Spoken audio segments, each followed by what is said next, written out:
Dans cette vidéo, je reviens à nouveau sur la nouvelle annonce, l'annonce qui est la plus actuelle sur l'immigration au Canada et au Québec en particulier. Je reviens sur la nouvelle des frais de scolarité qui sont réduits à partir de septembre 2023.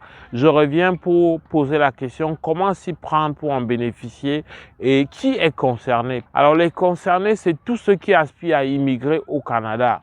Ici, que tu sois marié, que tu sois célibataire, il suffit que tu aies au minimum l'équivalent du baccalauréat de l'enseignement secondaire de ton pays en Afrique ou en Europe pour ceux qui ont le même système que la France. Donc, si tu as ton baccalauréat de l'enseignement secondaire, alors tu peux aspirer. Ce programme concerne également des personnes qui veulent immigrer et sont capables d'étudier en français. Parce que la mesure s'applique uniquement dans des écoles, universités et collèges où l'enseignement se donne en français. Parce qu'on veut faire d'une pierre deux coups, promouvoir également la langue française qui fait défaut de plus en plus dans la vague de personnes qui entrent au Québec et qui, on va dire ça, du point de vue de l'opinion publique, mettent à mal la survie du français qui est la langue nationale du Québec. Alors, c'est quoi la différence? La différence, c'est que jusqu'ici, lorsque tu voulais avoir un permis d'études, dans ton dossier, il fallait faire la preuve que tu détenais des montants de l'ordre de 30 000 à 40 000 $, c'est-à-dire l'équivalent des frais de subsistance autour de 12 à 15 000 $, auxquels il fallait ajouter les frais de scolarité sur une année d'études à temps plein. Ça veut dire que pour ceux qui étaient au cégep, il fallait faire la preuve d'environ 30 000 $, alors que ceux qui étaient à l'université, il fallait faire la preuve d'environ 35 000 $. Concrètement, avec le franc CFA, ça veut dire qu'il fallait faire la preuve autour de 12 à 15 millions jusque-là. Alors, c'est désormais différent. Ça, c'est ce qui change. Ce qui change, c'est que ta preuve de fonds ne va plus être aussi importante.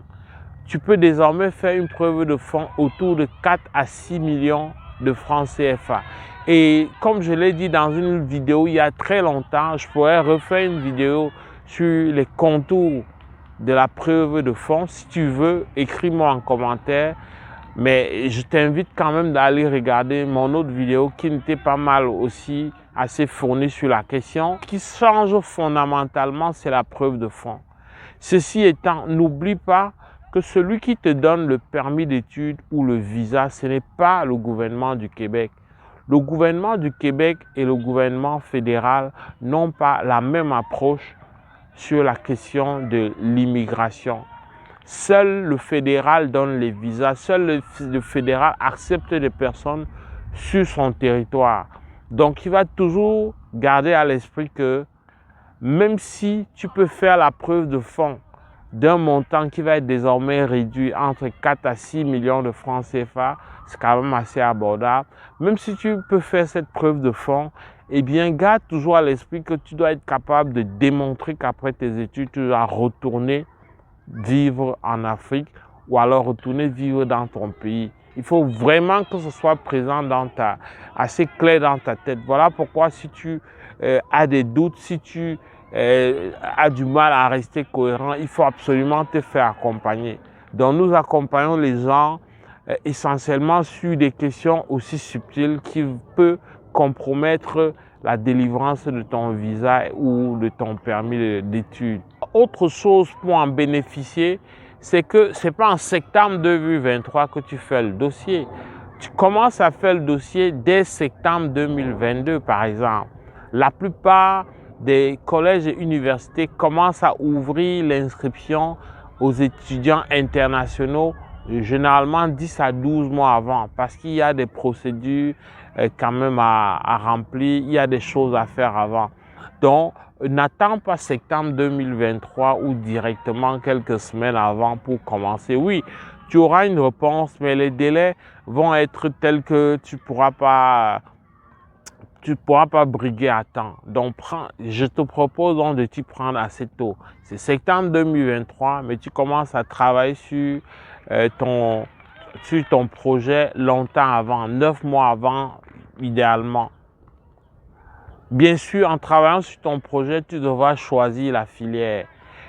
Alors, si tu es déjà quelqu'un qui est dans un métier, ben, il faudra aussi au niveau fédéral, ça arrive souvent, éviter des pièges liés par exemple à la rétrogradation. Pourquoi tu dégringoles, tu fais une dégradation de niveau, il faudra être capable de justifier. Il faudra être capable aussi de justifier pourquoi tu bascules d'un domaine vers un domaine différent complètement de ce que tu as fait jusque-là. Voilà les défis qui t'attendent et qui font que tu devras justifier. Donc même si tu es capable une fois encore de prouver qu'il y a 4 à 6 millions pour tes études, eh bien ça ne suffira pas au niveau fédéral. Mais clairement, on est d'accord, tu es d'accord avec moi que ça n'a plus rien à voir avec les 12 millions qu'il fallait prouver avant. Donc, tu ne peux pas ne pas saisir cette occasion. Et une fois que tu vas entrer au Canada, au Québec, à travers ces études-là, ce que je n'ai pas assez dit, c'est que on peut aussi, les étudiants de second cycle universitaire vont aussi bénéficier. Ils vont pouvoir bénéficier du même programme. Et là-bas, les frais universitaires sont encore plus réduits. Donc là, on va chercher dans les 2500 $ environ par session, donc environ, on va dire 4000 à 5000, si mes chiffres sont bons, si j'ai bonne mémoire, pour les études de second cycle. En tout cas, c'est beaucoup plus réduit pour la scolarité annuelle au second cycle universitaire. Mais cependant, les filières restent les mêmes.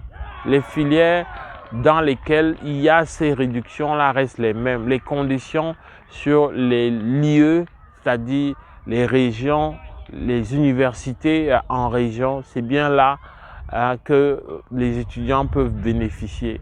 J'espère vraiment que cette vidéo va t'aider. J'espère que tu comprends que tu peux passer par là même si tu es déjà dans une carrière. Mais ça se voit en filigrane, hein, pour être complet et sincère sur la question. Ça se voit en filigrane que si tu as un certain âge, ça va être difficile d'en profiter.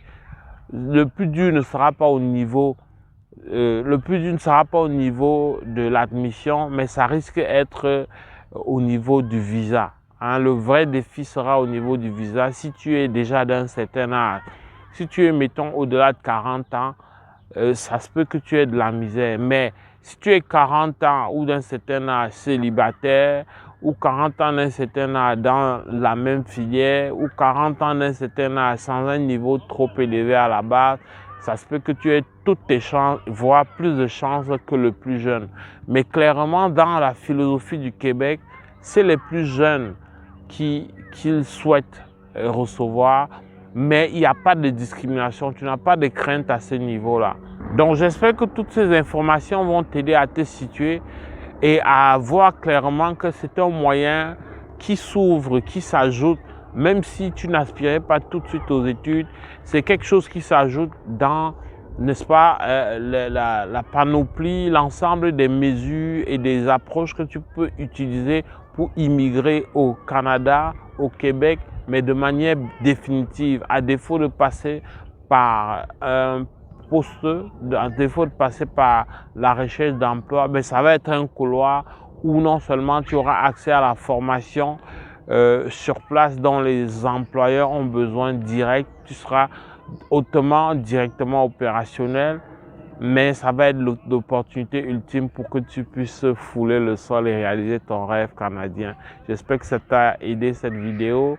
Si c'est le cas, like. Si tu es nouveau sur la chaîne, abonne-toi, puis active la cloche de notification pour rester informé de ce qui s'en vient comme nouveauté sur les questions d'immigration et d'éducation.